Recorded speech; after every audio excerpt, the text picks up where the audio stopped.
창세기 32장 24절에서 32절입니다. 교독합니다. 야곱은 홀로 남았더니 어떤 사람이 날이 새도록 야곱과 씨름하다가 자기가 야곱을 이기지 못함을 보고 그가 야곱을 허벅지 만드는 중에 야곱의 허벅지 관절이 그 사람과 씨름할 때에 어긋났더라. 그가 이르되 날이 새려하니 나로 가게 하라. 야곱이 이르되 당신이 내게 축복하지 아니하면 가게 하지 아니하겠나이다.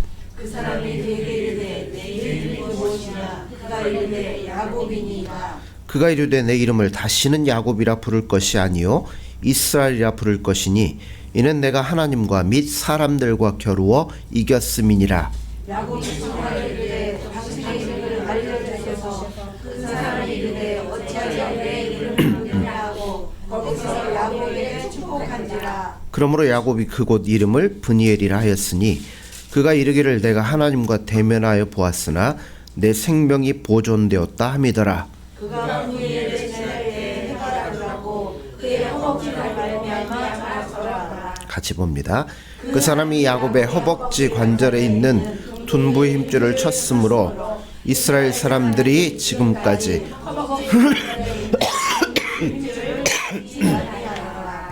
아멘. 할렐루야. 아멘. 감기가 된통 걸려가지고요. 네. 자, 어머니와 공모해서 아버지를 속이고 에서에게 가야 될 축복을 탈취한 이 야곱이 에서에게 쫓기는 신세가 되었습니다. 자기가 와야 될 장자의 그 축복을 동생이 가로챘다는 소식을 들은 에서가 마음이 너무나 분통했어요. 그리고 마음속에 동생을 죽이고 싶은 마음이 있어서 동생을 찾기 시작합니다. 이것을 알게 된 야곱은 외삼촌이 사는 밧단 아람으로 도망을 가게 됩니다.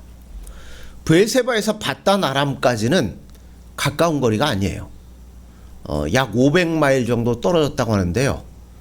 키로수로 환산하면 한 800km, 부산에서 평양까지의 거리입니다. 야곱이 형의 손길을 통하여서 밧단 아람에 있는 외삼촌 라반의 가정으로 피난을 가서 이 외삼촌 가정에서 20년간 객지 생활을 하고 이제는 큰 때를 이루어서 이제는 고향으로 돌아오고 있던 때였습니다. 가나안의 경계선인 야복강에 이르게 되었을 때 자기의 재산을 많이 가지고 간 야곱이 보기 싫어가지고 외삼촌이 군대를 끌고 쫓아옵니다. 또 야곱이 고향으로 돌아온다는 소식을 들은 에서가 때는 이때다 하고 그동안 갈고 있었던 칼을 갈고 400명의 군사를 가지고 앞에서 오고 있습니다. 이런 위기일발의 순간에 야곱은 어떻게 할까요? 먼저 인간적인 방법으로 몇 가지 작전을 짜기 시작합니다. 먼저 유화작전으로 사환들을 보내서 형의 마음을 한번 어떻게 돌려볼까 했는데 사원들이 가서 말을 해도 에서는 듣지 않고 여전히 400명을 거느리고 맞이하러 오고 있습니다. 이 소식을 들은 야곱의 마음이 어떻겠어요? 답답하죠. 뒤로도 못 가고 꼭 이스라엘 백성들 홍해를 앞에 두고 있는 상황과 똑같은 거예요. 앞으로도 못 가고 뒤로도 못 가고 꼼짝 못한 그 상황 가운데서 그래도 에서가 치면 나머지라도 건져보겠다고 떼를 둘로 나누기 시작합니다. 이쪽에 이만큼 가족, 이쪽에 이만큼 가족. 한쪽을 치면 나머지 한쪽이라도 도망을 가겠다는 겁니다. 그렇게 해놓고 나서 드디어 하나님 앞에 기도를 하기 시작합니다. 10절을 보세요.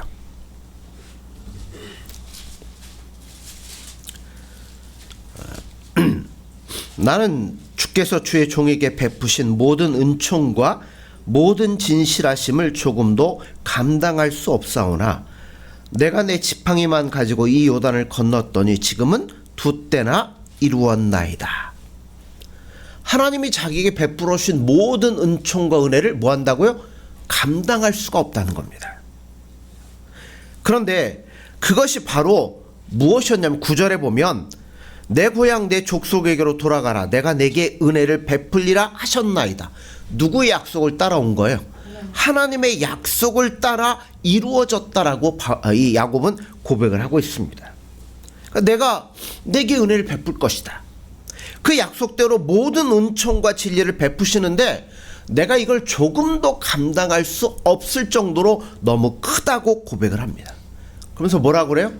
갈 때는 지팡이 하나 들고 갔는데 올 때는 이렇게 두 때나 이루었다라고 하나님 앞에 먼저 감사의 기도를 드리고 있습니다.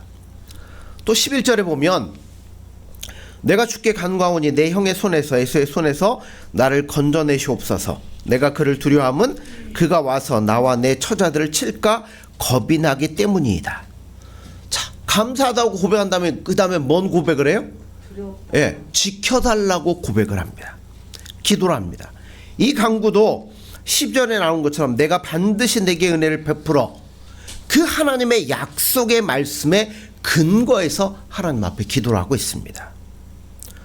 자, 두 때로 나눠놓고 하나님 앞에 마지막으로 기도하고 기도를 다 끝내고 난 후에 또 뭘 하냐면 머리를 쓰기 시작합니다.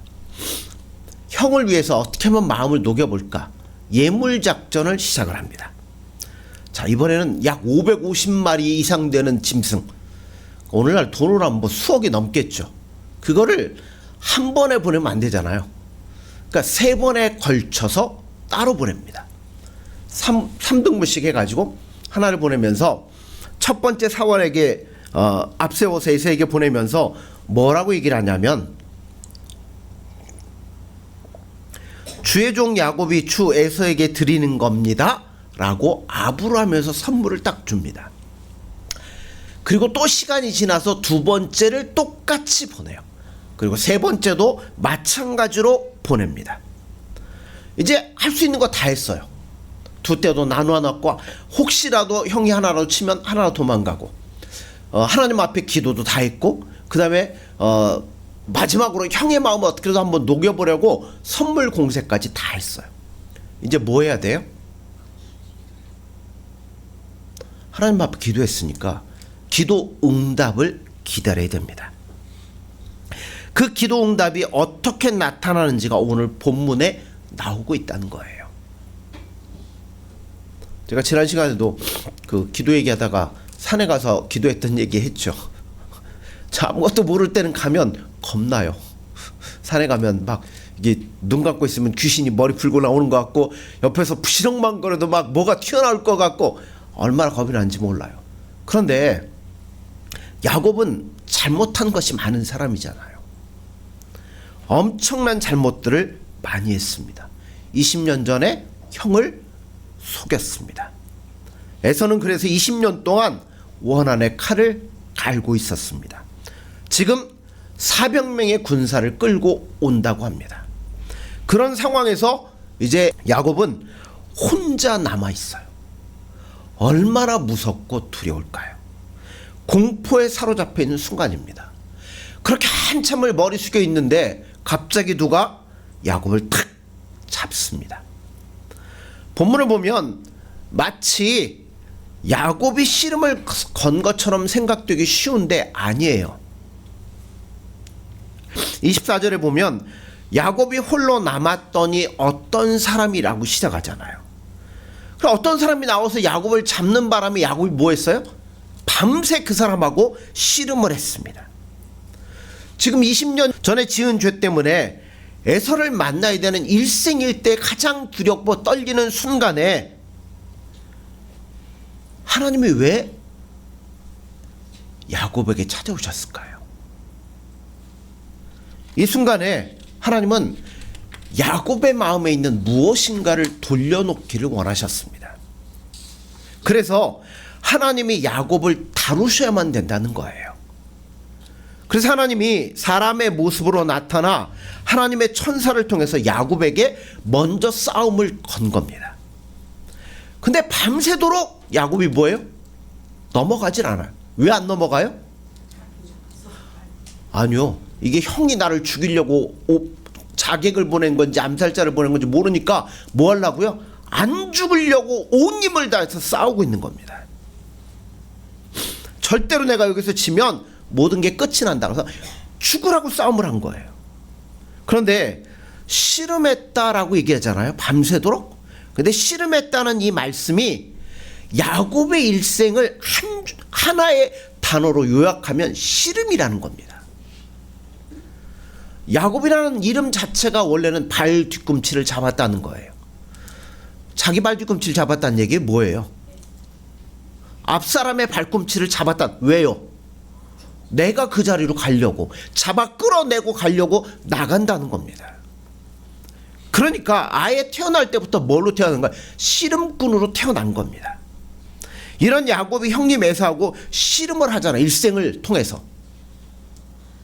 형이 사냥해 온 것, 너무 이 배가 고프니까 뭘로요?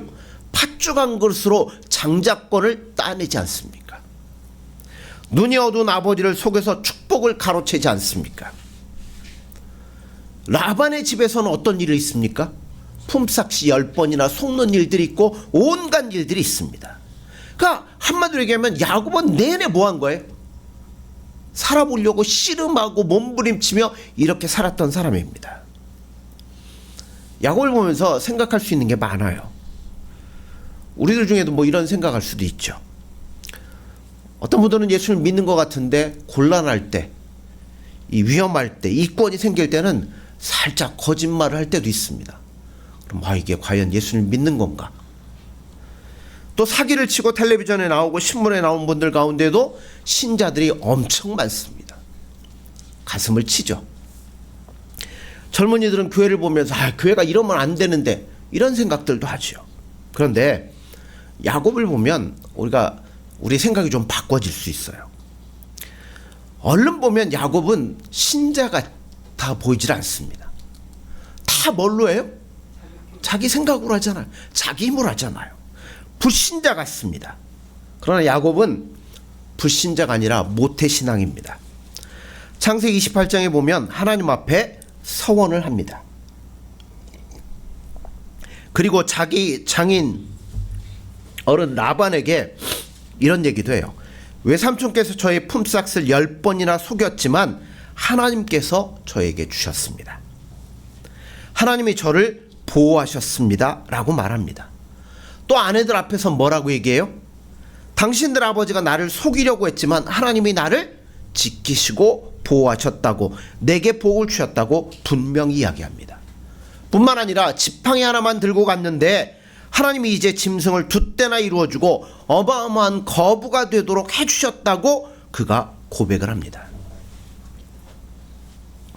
분명히 야곱은 신자입니다. 그의 가슴에 뭐가 있어요? 하나님이 새겨져 있습니다. 야곱이 그렇게 느꼈을 뿐만 아니라 하나님이 실제로 그렇게 하셨다는 겁니다. 축복해 주셨잖아요. 거부가 되도록 했다. 지켜주셨잖아요. 하나님의 방식대로 그 약속을 지키시고 축복을 해주셨습니다. 그리고 라반이 야곱을 해치려고 하면 꿈에 나타나서 그대로 두라고, 손대지 말라고 하나님이 경고까지 하셨다는 겁니다. 자, 32장 1절 2절에 보세요.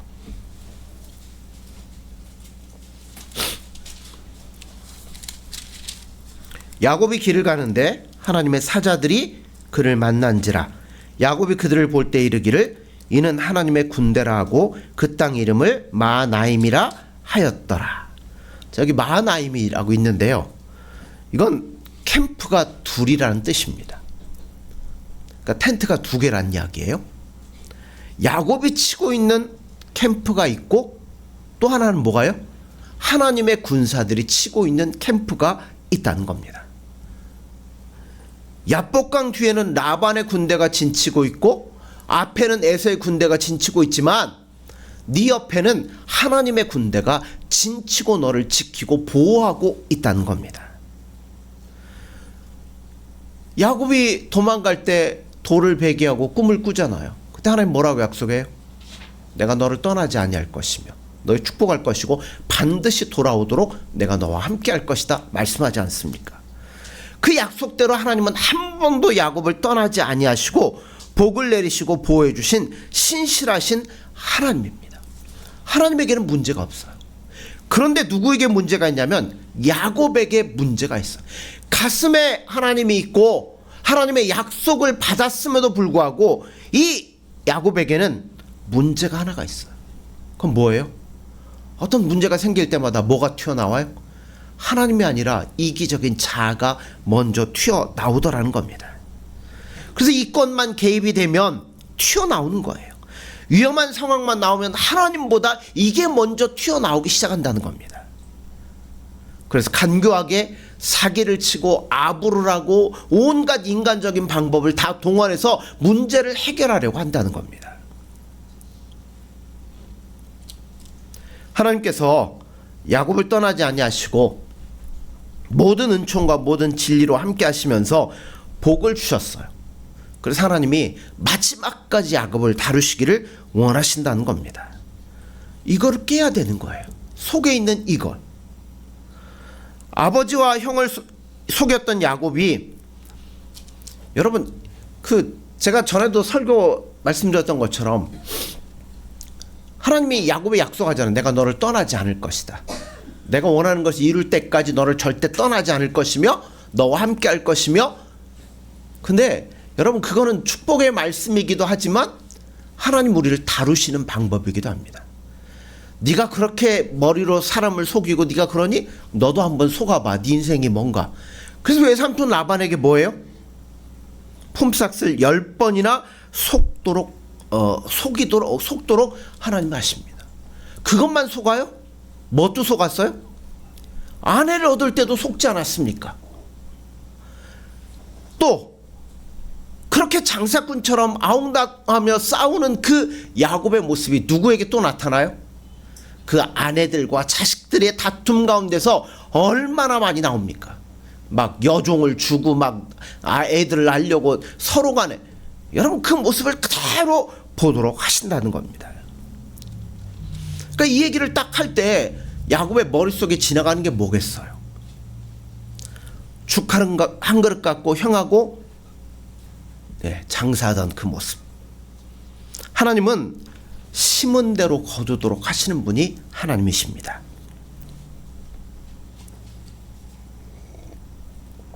하나님은 시기로 아부로 간교로 뭉쳐있는 이 야곱의 이기적인 자아가 깨어져서 오직 하나님만을 의지하며 신뢰하기를 바라셨습니다. 그 과정 속에서 야곱이 그 진리를 빨리 배우기를 원했지만 지금 이제 고향으로 돌아와서 큰 때를 이루어서 하나님의 약속의 후손들이 이루어져야 되는데 아직까지 뭐 한 거예요? 바꿔지지를 않았더라는 겁니다. 결정적인 순간까지 바뀌질 않은 거예요. 그래서 하나님께서 그 마지막 순간에 그 속에 있는 세속적인 것을 속아내는 작업을 지금 하시고 있다는 겁니다. 이것이 바로 어떤 사람과 씨름한 사건이라는 겁니다. 자, 밤새도록 씨름을 하는데 안 넘어가요? 그러니까 천사가 어떻게 해요? 야곱의 이 옛날에 환도뼈라고 그러고 넓적다리라고 그러고 이제 고관절, 그죠? 네. 이 고관절을 툭 쳐버리니까 어떻게 돼요? 삐끗해버린 거죠. 이제는 뭐예요? 꼼짝 못하는 거죠. 휘청하고 쓰러질 수밖에 없어요. 인간적으로 씨름은 이제 끝이 났습니다. 세속적인 방식으로 좋은 것을 따내겠다는 야곱을 하나님이 꺾으신 거예요. 그런데 날이 새려고 합니다. 26절을 보세요. 그가 이르되 날이 새려하니 나로 가게 하라. 야곱이 이르되 당신이 내게 축복하지 아니하면 가게 하지 아니하겠나이다. 자, 지금까지 자기의 힘을 가지고 씨름하던 사람이 이제는 뭐 하냐면 매달리기 시작합니다. 그 전까지는 안 넘어가려고 자기 힘으로 버티다가 이제는 뭐예요? 그 내려놓고 자기 힘도 없잖아요. 그러니까 매달리기 시작합니다. 그때 그 사람이 야곱에게 네 이름이 무엇이냐 묻습니다. 그때 야곱이 뭐라고 그래요? 내 이름이 야곱입니다. 굉장히 창피한 이름이죠. 발 뒤꿈치를 잡았다, 뭐 씨름한다. 더 나아가면 사기꾼입니다. 어떤 이런 의미도 가질 수 있어요. 그런데 그 다음에 그 사람이 뭐라고 얘기하냐면 가로되 내 이름을 다시는 야곱이라 부를 것이 아니요 이스라엘이라 부를 것이니 이는 내가 하나님과 사람으로 더불어 겨루어 이겼음이니라 말합니다. 자, 이 본문에는 하나님과 사람들로 더불어 겨루어 이겼다는 뜻으로 되어 있지만 원문에는 이게 다릅니다. 원문에는 이스라엘이 의미하는 일이 뭐냐면 하나님이 다스리기를 바란다라는 뜻입니다.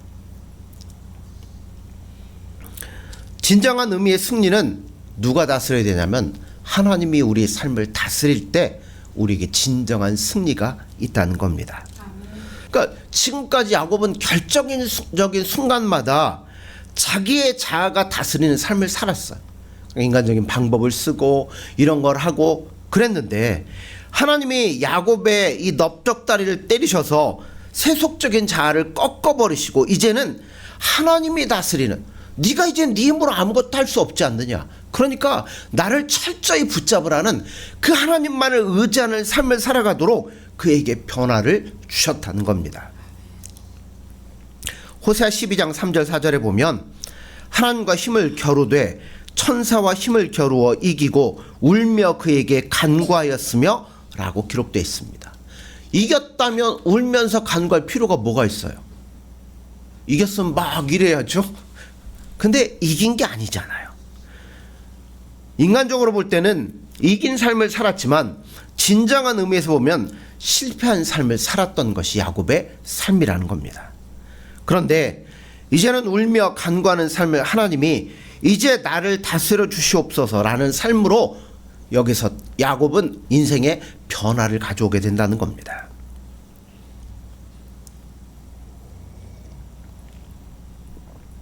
그래서 야곱에게 있어서 이 사건은 너무나 엄청난 사건이었어요. 그래서 브니엘이라고 이름을 짓기 시작하는데 그 뜻은 하나님의 얼굴입니다. 야곱은 하나님의 얼굴을 보고 살아남았습니다. 그리고 이때부터 환도뼈가 위골되었기 때문에 어떻게 걸어요? 쩔뚝쩔뚝 걷잖아요. 형이 오면 이제는 뭐예요? 이건 전혀 어떻게 도망도 못 가요. 아무것도 못해요. 그냥 오면 오는 대로 당할 수밖에 없도록 되어 있습니다. 자기 몸도 감당 못하는 것. 그러니까 어떻게 보면 끝이 난 거죠. 인간적으로 끝이 난 겁니다. 일평생을 쩔뚝쩔뚝거리며 살아야 돼요. 자기가 끝까지 버티고 있던 최고의 힘이 깨지고 이제는 누구만? 하나님만 의존하는 삶이 될 수밖에 없었다는 겁니다. 그렇게 변화가 온 거예요. 그래서 야곱은 분이라는 큰 이름을 붙이고 일평생도록 기억하면서 살았습니다. 이렇게 되면 이야기가 얼마나 좋아요. 그죠? 그런데 33장을 가보면 야곱이 기도해서 응답을 받고 난 후에도 에서가 왔을 때 또다시 뭐가 튀어나와요? 인간적인 생각이 튀어나옵니다. 에서를 보는 순간 뭐라고 해요? 아, 이 사람은 아부가 참 요새 살았으면 이 사람 엄청난 사업가가 됐을 거예요. 형님의 얼굴을 보니까 하나님의 얼굴을 보는 것 같습니다. 또다시 자신의 자아가 튀어나와요. 에서가 그래서 에서의 마음이 하나님이 녹여주셨으니까 야 동생 잘 왔다. 이제 세일로 가서 나하고 같이 살자. 그랬더니 뭐라고 그래요? 아, 형님 우리가 너무 지쳤으니까 형님 먼저 가시면 제가 따라가겠습니다. 그럼 어디로 가요? 북쪽에 있는 숲곳으로 방향을 싹 틀어버립니다. 그 다음에 하나님하고 약속했던 게 있어요. 나 여기 돌아오도록 하면 내가 여기에다가 하나님의 전을 쌓고, 그곳이 어디예요? 베델이에요. 베델인데 그럼 어디로 가야 돼요? 베델로 가야 되는데 세겜성 앞에 천막을 칩니다.